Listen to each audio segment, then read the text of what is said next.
गीता पढ़ने का सही नियम क्या है? इन 4 चरणों से गुजरने के बाद ही मिलता है पूर्ण ज्ञान। भगवत गीता के पाठ से व्यक्ति को काम व कर्म के बारे में सीख मिलती है। इतना ही नहीं, हमारे हर प्रश्न का उत्तर गीता में समाहित है। आप जितनी बार इसका पाठ करेंगे आपको कुछ नया सीखने को मिलेगा। श्रीमद् भगवत गीता हिंदू धर्म का एक पवित्र ग्रंथ है।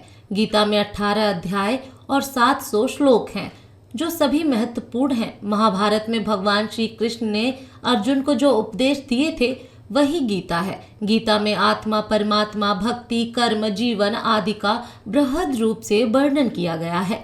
गीता से हमें यह ज्ञान मिलता है कि व्यक्ति को केवल अपने काम और कर्म पर ध्यान देना चाहिए। साथ ही कर्म करते समय इस बात का ध्यान रखना चाहिए कि हम जो भी कर्म कर रहे हैं उसका फल भी हमें निश्चित ही प्राप्त होगा। गीता हमें बताती है कि जीवन क्या है और इसे कैसे जीना चाहिए। आत्मा और परमात्मा का मिलन कैसे होता है, अच्छे और बुरे की समझ क्यों जरूरी है। इन सभी गूढ़ सवालों के जवाब हमें गीता से प्राप्त होते हैं।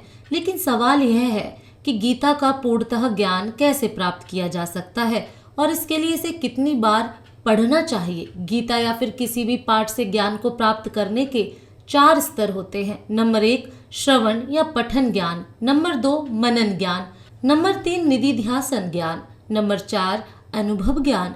इन चारों स्तर से गुजरने के बाद ही किसी भी ज्ञान की पूर्णता होती है और इससे समुचित लाभ होता है। इसका अर्थ यह है कि आप पहले पढ़ते या सुनते हैं, इसके बाद पढ़े सुने ज्ञान के बारे में चिंतन व मनन करते हैं। यदि वह आपको ठीक और उपयोगी लगती है तब उसका अभ्यास कर उसे अपने जीवन में उतारते हैं और आखिर में उस ज्ञान का प्रतिफल आपको मिलता है। किसी भी ज्ञान को आप पढ़कर या सुनकर छोड़ देंगे, उसे अपनाएंगे नहीं, तो उसका फल कैसे मिलेगा? यही बात गीता पर भी लागू होती है। जब हम गीता पढ़कर उसके उपदेशों को जीवन में उतारेंगे तो निश्चित ही सुपरिणाम सामने आएगा। कितनी बार पढ़ना चाहिए श्रीमद् भगवत गीता और क्या है इसके लाभ? जब हम पहली बार गीता पढ़ते हैं तो इसे हम एक अंधे व्यक्ति के रूप में पढ़ते हैं, यानी हमें केवल इतना ही समझ पाते हैं कि कौन किसके पिता, कौन किसकी बहन और कौन किसका भाई है। पहली बार गीता पढ़ने पर इससे ज्यादा कुछ समझ में नहीं आता। जब हम दूसरी बार गीता पढ़ते हैं तो मन में कुछ सवाल जागृत होंगे कि ऐसा क्यों किया गया या वैसा क्यों हुआ। जब हम तीसरी बार गीता पढ़ेंगे तो इसके अर्थ को समझने लगेंगे। हालांकि हर व्यक्ति को इसका अर्थ अपने तरीके से ही समझ आएगा। जब चौथी बार हम गीता पढ़ेंगे तो हर एक पात्र से जुड़ी भावनाओं को समझ पाएंगे, जैसे अर्जुन के मन में या दुर्योधन के मन में क्या चल रहा है। पांचवी बार गीता को पढ़ने से पूरा कुरुक्षेत्र हमारे मन में खड़ा हो जाता है और हमारे मन में अलग अलग कल्पनाएं होती हैं।